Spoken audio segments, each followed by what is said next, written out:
I'm not sure even Nancy Pelosi knows. She was on with Judy Woodruff. You know, there's this brouhaha going on over some executive orders that Trump put out after the Democrats basically held him hostage to give new relief to Chinese flu shutdown victims. I'm not going to go into all that today, but Judy Woodruff was talking to Nancy Pelosi. I just want you to listen. Judy Woodruff is one of the most reliably left-wing reporters there are. She's mostly on NPR. Yeah, she's on NPR. She's National Public Television. And she is very reliably left-wing. So left-wing, she doesn't know she's left-wing, but she dared to ask Nancy Pelosi a question about this. Listen to Pelosi's reaction. The other point Republicans are making is they are now showing flexibility in money for state and local governments. This is, again, a difference. Democrats want more money. Republicans want a lot less. They are saying they're willing to show flexibility. And they're also saying a lot of the money that was passed in the spring, Madam Speaker, has not even been spent yet. Well, so if you want to be an advocate for them, Judy, if you want to be an advocate for them, let's know what the facts are. I'm playing devil's advocate here to ask you for your position. She's playing devil's. That's us, you know, the devil. She's advocating.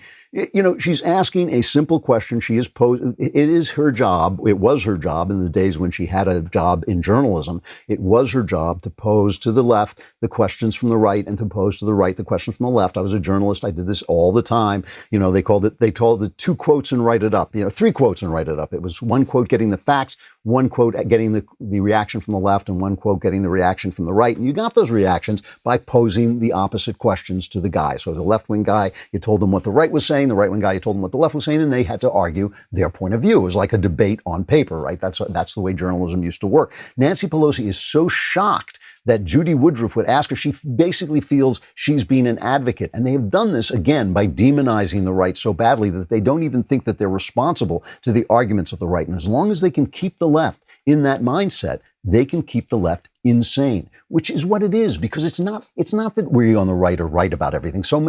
We have a very big tent right now, and it is, as I said at the beginning, kind of a mishmash of different points of view. You know, we've got the people, I guess I would fall under the heading of constitutional proceduralism. I want to preserve the Constitution. You've got people who are, libertarians, people who are Christians who believe that there should be more Christianity, even in government. You got all kinds of people on the right. Not on the left. On the left, you have basically the far left and liberals who think they're still in a party that supports them.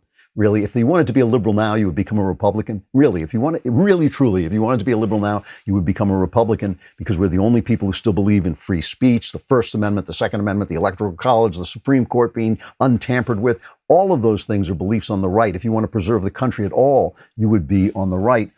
But the left is in its own world. The left is in its own world. They created that world. They took over the culture. We haven't yet managed to take that culture back. I hope we will. There's a million reasons why we haven't. There's a million reasons why we don't try harder, why we don't try, especially at the top level where the money is, because there's plenty of people who could be put into that army if there only come some billionaire generals to lead the way, to create venues for us. There'd be more and more of us.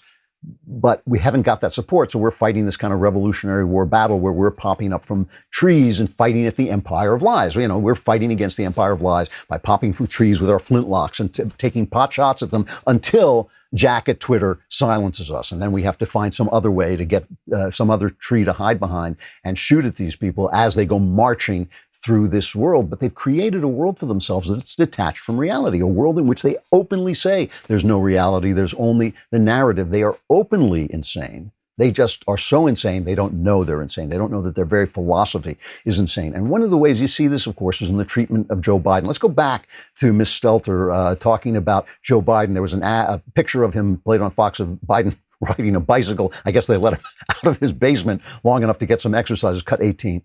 Look at what Fox News saw on Saturday at Rehoboth Beach, Delaware. This is Joe Biden out there on a vigorous bike ride.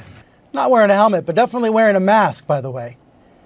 Fox's narrative and talk radio's narrative for months has been that Joe Biden is falling apart. You just heard Ben Shapiro say it, falling apart. And there he is riding a bike, out for a bike ride, and Fox, of all networks, is the one that showed it happen. He can be president. He can ride a bike. He can move his feet like this in a circle. And that's what, is that not the, after that, why have a debate? Why have debates? If the guy can move his feet in a circle, like a hamster, he can certainly, a hamster could be president. Why not Joe Biden? Meanwhile, the GOP has put out an ad, which is something I've been talking about for a long time. They finally put it out into an ad. Good for them. You know how often I've said to you, if you just go back and look on YouTube at the old Joe Biden, he's not the same guy. If you could just go back a few years. So they put out this ad. This is cut 3. They put out this ad showing him as he was before and then showing him as he is now. You ask anybody in there whether or not the economic and foreign policy of this administration has made them better off in the last 8 years. And in addition to that,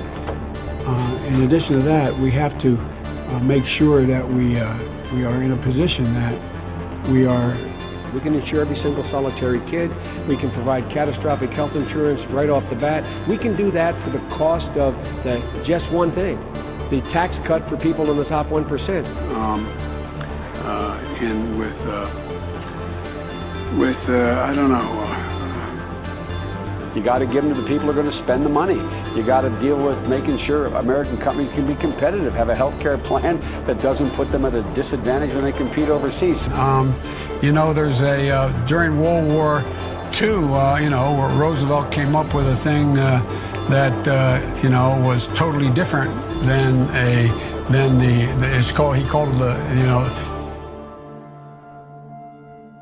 I mean, that's harsh, but fair. It really is fair. I've done it myself, just going through YouTube and looking at the videos. It's interesting, too, that he was more conservative when he was more sane. But, of course, that goes without saying. I hope you enjoyed that clip from The Andrew Klavan Show. If you did, go ahead and hit the subscribe button so you stay up to date on all our future content.